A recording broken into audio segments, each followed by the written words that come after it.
Rahul Gandhi is making headlines yet again over his remarks on the Agniveer scheme. Despite the Indian Army issuing a lengthy response on the emoluments to the family of the martyred Agniveer Kumar, he has doubled down on his claims. The Gandhi scion has alleged that the family of Agniveer Kumar, who died in a landmine explosion in Jammu and Kashmir's Naushera in January, has yet to receive any compensation from the centre. He has gone on to create a distinction between compensation and insurance provided. Rahul Gandhi further accused the Modi government of discrimination against the Agniveers who lost their lives for the country by failing to adequately support them. Well, this brings us to the question, why politicize martyrdom? And with that, we would like to emphasize there is a need to approach this issue in a very calm and composed manner. There is a fundamental set pattern in how most people lead and perceive their lives in India. The most of us generally adhere to a set expectations of society, which has for us, we complete our schooling, go to college, then go for a master's degree or something else, and then try and get a permanent job. In recent times, we have seen this trend break a little. We have seen a slow change in what has been cultivated over generations. But one thing has not changed. I'm referring to the quest of the average Indian for a permanent job. Yes, job security is a key priority. This is a firm belief held over generations, and many people today still vie for a permanent position somewhere. Obtaining a government job is considered to be the pinnacle of what one can achieve in their lifetime in India. Now, the Agniveer scheme challenges this notion or perception, if I may call it that. It has thus been a point of major contention. Keeping this in mind, we also would like to ask, is the scheme being misperceived in some way or the other? After all, it was brought about as a bit to modernize the forces. So what is the way ahead to make people understand, and what are the solutions that can be incorporated to address concerns of the people while staying very true to the objectives of this much talked about scheme? We have with us on the show Lieutenant General Sanjay Kulkarni, former DG Infantry and Global Strategic Defense expert. Also joining us on the show is General G.G. Dwivedi, Global Strategic Defense expert. Major General Sanjay Soi, Defense expert, also joins us on the show. Major General Rajan Kochar, Senior Defense expert on the program as well. General Dwivedi, I'll begin with you, sir. Well, the Agniveer scheme, apart from the fact that it is being politicized, apart from the fact that Rahul Gandhi is bringing this up every now and then, he did this during the Bharat Jodo Yatra, he did this during the Bharat Jodo Nyay Yatra, and now he's back at it again as the leader of the opposition in the parliament, of course. But the fact of the matter is, according to you, sir, is this scheme, in some way giving out the wrong signals? Because traditionally, conservatively, people would join the forces more so for, the fact that they want to serve the country, but also for the fact that the future of their family and their future when it comes to bread and butter is absolutely safe and secure. Has this particular expectation been shattered, and the over-politicization, has it also put in some doubts on those people who want to get inside this space and serve the country and perhaps make a living out of it as well? Well, Vineet, first and foremost, it's very sad, and I don't feel very comfortable discussing this issue, especially when it pertains to a sacrifice, and when we are putting a tag on that sacrifice as to how much a person should be compensated. And issues get politicized when a particular policy or a particular initiative has not been thought through either, or has not been contested by the hierarchy that what will be the end effect on this, on the armed forces. Now, you brought out a point about employment, but let me tell you, my other co-panelists as well, guys like me wanted to join the armed forces at the age of 11. We went to Sainik school, and only aim was to join NDA. There was no option B, only option A, to join the armed forces. So when a person joins the armed forces or stands in line to join the armed forces, he is quite aware that he has put a blank check and to lay down a life for a mission. So please understand that joining armed forces is not an employment. It's a very, very sacred mission, and it's not seeking a permanent avenue. It's a lifelong career. Point number one. I just wrote a op-ed in the Tribune only 3 days back that When you start a scheme and you start doing the mid-course correction or trying to rectify the error right from the start, that means the scheme is flawed. I like to make 3 points which I made in my opinion. First and foremost, this tour of duty is not relevant to us. It's relevant to the foreign countries where you don't get the volunteers. And I belong to Punjab. The only request I used to get in my village is to help someone to join the armed forces because for one vacancy we have 50 people standing.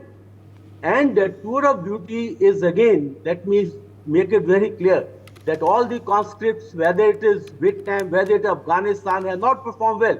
And even in the standoff, the PLA, the Chinese soldiers have performed very poorly. Point number one.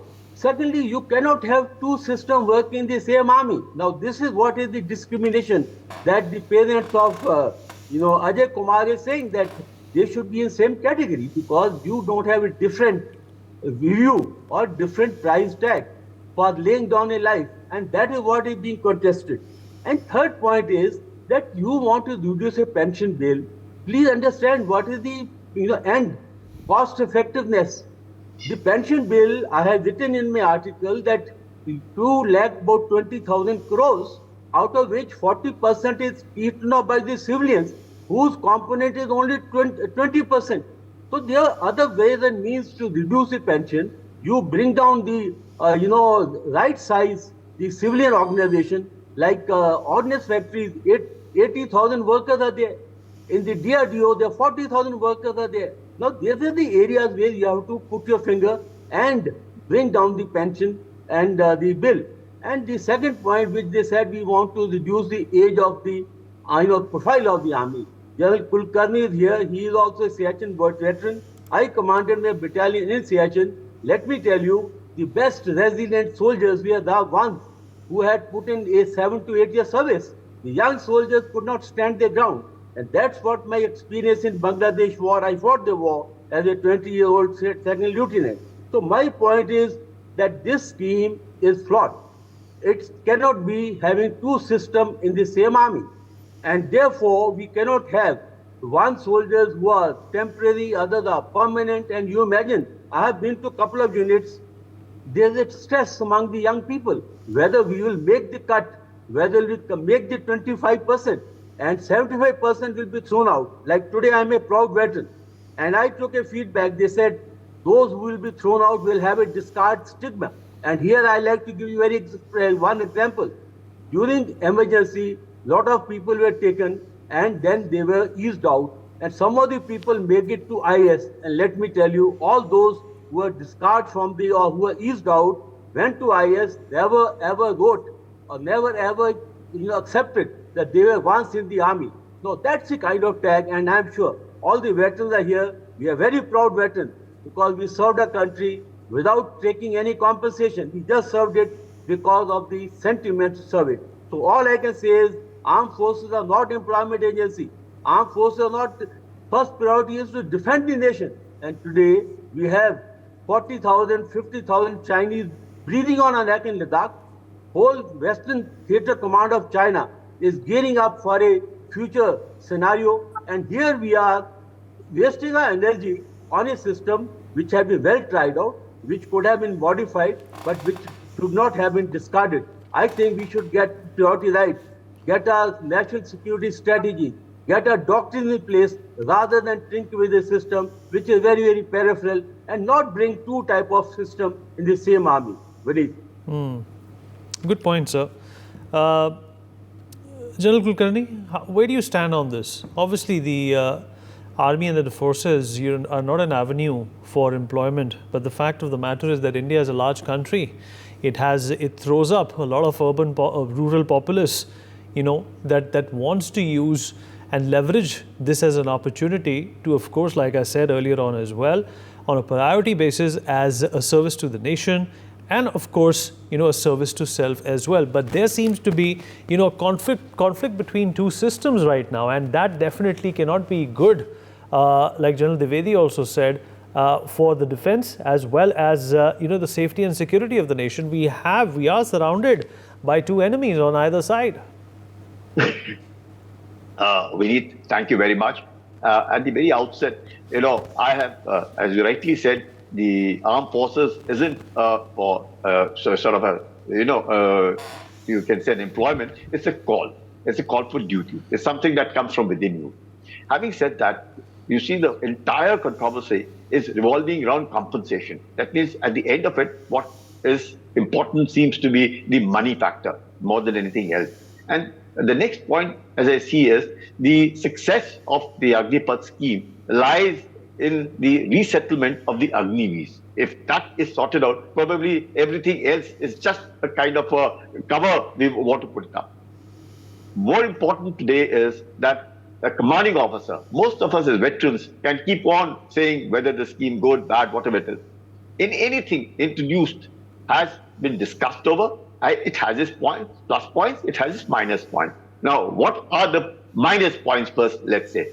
First and foremost, there are two kind of soldiers. There are two kind of soldiers created to say that there's Agniveer there and a sepoy. We are sepoys. These are people available to become sepoys. And right now, out of 4, you are selecting 1.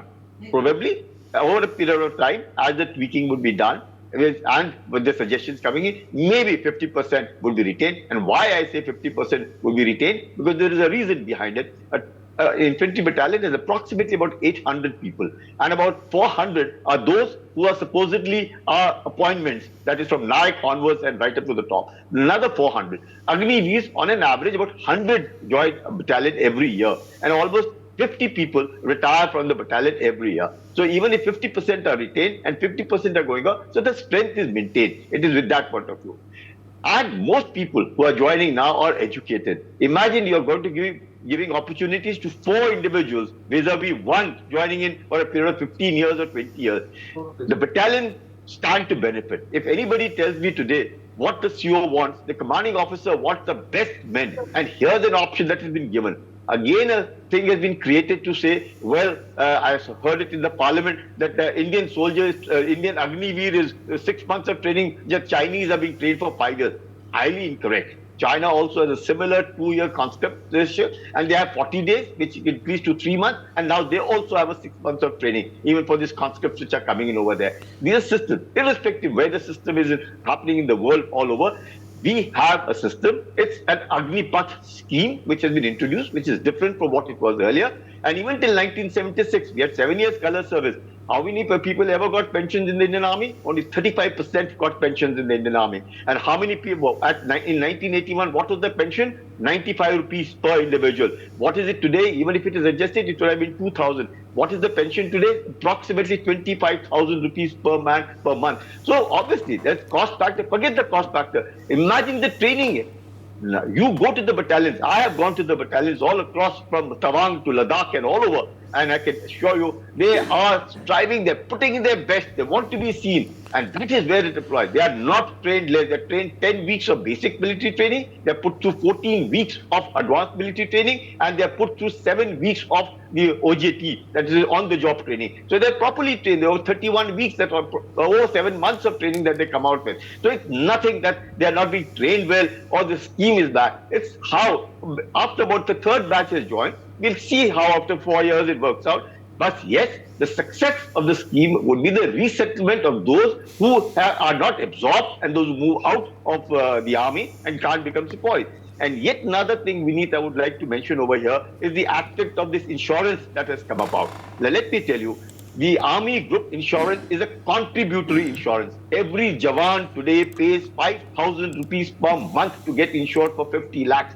The Agniveer is a non-contributory. That means he does not contribute for his insurance. The government insures him for 48 lakhs. To say that it is insurance and it is not, it's not a compensation, it's incorrect. Every one of us, every officer is insured for 1 crore, for which he pays 10,000 rupees per month. So in army, the existing, same Agniveer, when he becomes a sepoy, he will be paying for his insurance. It doesn't come. He has to contribute for the insurance. And therefore, to say that no. Besides that, the MOUs have been signed by the army with various banks. That's why the ICICI gave me 50 lakhs. So 50 lakhs of the ICICI, 48 lakhs of the insurance, 44 lakhs of the ex gratia that comes, and 8 lakhs of the battle casualty. That's across the board. So as regards the money is concerned, that's not a big issue. He will be paid, and he is being paid. So there has been some kind of tax not being put up to the leader of the opposition. So he may have not had all the facts with it at that point of time. It's okay. He may have made a wrong statement whatsoever. But to the army, this particular scheme, to be throwing the baby out of the water, to say that it is useless, and when we come to part we scrap, I don't agree with it. I think this particular Agnipath is nothing wrong with it. It's up to the commanding officers, how they train, the company commanders, how they train the people, the regimental centers, how they train, and the commanding officer, the battalion, at the end of it, get the best out of 4. Today, 1, maybe tomorrow 2, maybe 3, whatever the numbers that the. All right, sir. Let me also have General Sudhakarji, geopolitical, strategic and defense expert, weigh in on this aspect as well. General Sudhakarji, how do you look at this? We have engaged in a conversation when the Agnipath was implemented, and now the opposition is flagging a number of complications. They're flagging also the fact that the youth of the country are perhaps not in favor of the scheme because it does not traditionally serve them the way the army and the forces could in its earlier avatar. But that's not what these duties are meant for. Vinit, good evening. Thank you for getting me to your show, and compliments to the previous four panelists. They're senior, more experienced, deserve to have the last say on the subject. However, allow me to dilate a perspective from my side. The first and foremost thing, in the question you have thrown to me, there are two key elements. One, there is a decision taken by the ruling dispensation in the country. Good or bad, I am nobody to contest. We have contested enough. And we have aired our views. They have taken a decision, keeping in view the long-term requirement of the country. It has not come out in the open media, nor has it been discussed in any mainstream channel. This is my own thought process. Why has the government of India taken a decision like this? Perhaps, to my mind, understanding, they are thinking, for the first time in independent India, a long-term vision. That long-term vision is to shape the environment and a visionary goal of nation building. By 2047, India should be a globally recognized a world power, a developed country. So what would be the threat by 2047? To my understanding, there will be less of kinetic threats, less of boots on ground, less of engaging hand-to-hand fight. There will be more of standoff attacks, more of hybrid warfare, more of kind of unrestricted warfare, more of enemies within our country, in our inland, inside our houses. People will be getting into our houses to kill. Therefore, the largest youth bulge which I have, this is my understanding, Vinit, I may be wrong, I have no intentions to contest anybody. Therefore, there is a greater need to focus on the paradigm of the largest youth bulge that any country has in the world, that is India. 65% of the total population between the age of 15 to earlier it was 59, now it is 65 years. It's a huge volume and huge number of population. The need of the hour is discipline. The need of the hour is to keep them socio-economically engaged. Employment opportunities being those many, I totally agree with the previous co-panelists. Armed forces cannot be looked at as an employment opportunity. So therefore, perhaps we are being prepared to address a threat which a common man or layman is unable to visualize at this point in time. This is one. Second, the political leadership, I won't like to take the name, they have made a point about compensation and the entitlement of the insurance. It would have done very good actually if the leadership would have said or flagged the issue of terms and conditions. Any new scheme which is introduced in the army, I have dealt with the subject myself when I was in army headquarters. It is supposed to start with a well-accepted, well-validated terms and conditions. Now, what does the term and condition contain? It contains the length of the service. It has the pay and allowances. It also talks about pension if it is entitled. It talks about the ex gratia, gratuity, contingencies, and the other entitlements. Okay, so now the issue that is being made is actually pertaining to the issues related to the terms and conditions. He would have done very well had this particular issue been flagged when it was launched, threadbare, or the leader of the opposition would have done a very effective nation building had it been deliberated at that point in time. Now the scheme having been launched, it is not far too deep into the timeline. It will take time. It's a new scheme which has been introduced. Right, sir. So we have a paucity of time. Let me quickly rope in General Rajan Kochar into this conversation as well. General Sanjay Soi is also with us on the program. General Kochar, your thoughts on this, sir? You've been patiently listening to everyone, but it's important to understand how you feel about this sensitive situation. And is there something that the government can perhaps do to, rid this particular space of, doubt and fear and anxiety? Vineet, thank you very much for inviting me to this debate. I have heard these three eminent panelists here right now. Let us understand who are the stakeholders of this scheme, and then we can address the problem. The first stakeholder is the government.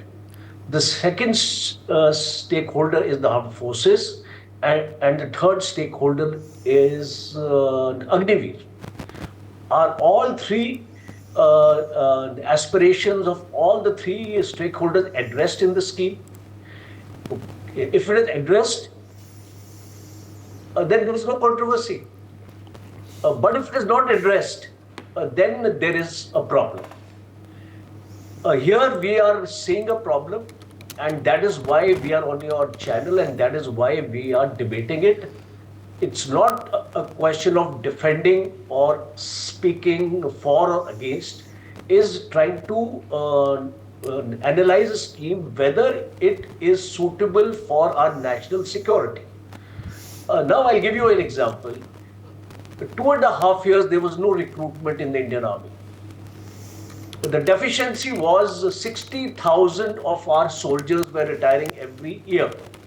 So a deficiency got built up to almost 2 lakhs of the Indian Army. Second point is that after Indian Army was crying hoarse that please start the recruitment, all of a sudden the Agniveer thing came up. So it was an avenue now, at least the Indian Army was starting on recruitment. And let me also tell you, in the Air Force recruitment, prior to COVID, everything was completed. The entire recruitment process was completed, only the call letters were to be issued. These call letters were also stopped. Now, if you and me are in the position of that recruit who has gone through this entire process and who's only waiting for his call letter and he has denied, will there not be agitation in the country? So we have to understand this aspect. Second aspect is when people talk about technology and manpower. What happened to Israel?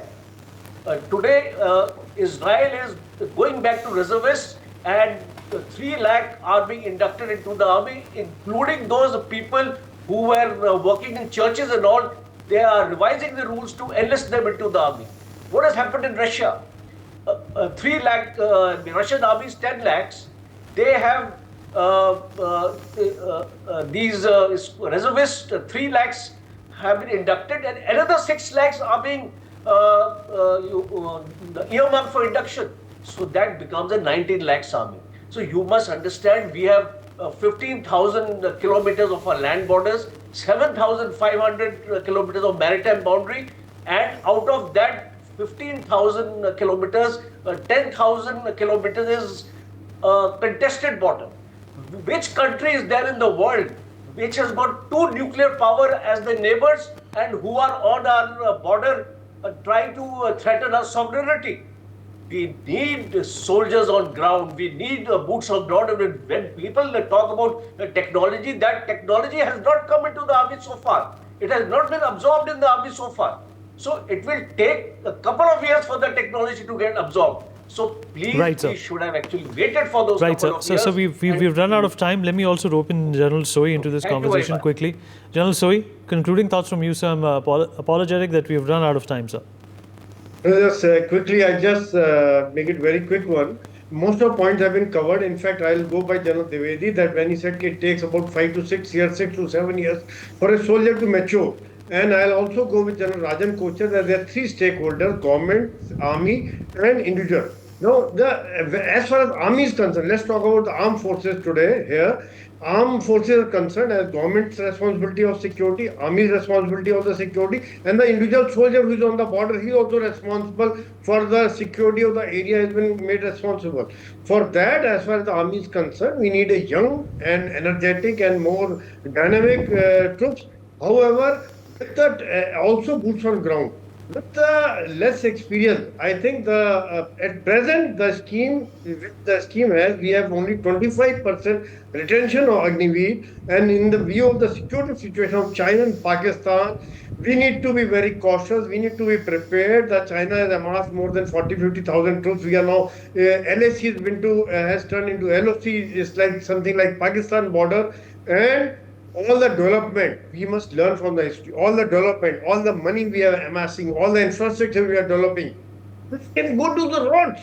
Truly, this can finish. If we don't defend, if we don't secure our borders, if we don't secure our country. See the Middle East, see the other Ukraine, what has happened? All the buildings, all the bridges, all the infrastructure, all the factories have been destroyed. We need to learn from 62 war when we neglected the security forces. We need to learn from the history when invaders came to the India and looted time and again. We cannot compromise with the security situation, and we need to think out. That's why I feel there's a modification is needed. It is a new scheme, it is a dynamic scheme. I feel that instead of 25 retention, we should think of the 75% retention, and gradually as the times and as the technology gets absorbed, then we can increase the number of reservists and Agniveers gradually to 50% or so. But at present, probably more time for them to settle down, more percentage for the retention, and I'll look for the modification, because that is the need of the hour. Because my main concern is the security on the borders. So in half front, Pakistan, China, and internal security. And we need trained, motivated, and experienced soldiers. And everybody, all the panelists will agree with me that our NCOs and GSCOs, after 8, 9, 10 years, they are the backbone of the operations. They are the one who are able to guide the young soldiers. We don't want people to get killed. We want to kill the enemy of the nation. We want to go for victory. We don't want to do experiments here. There's no need to experiment. Experiments are there, but take baby steps. All right, slowly. For more such videos, subscribe to the NewsX YouTube channel, hit the bell icon.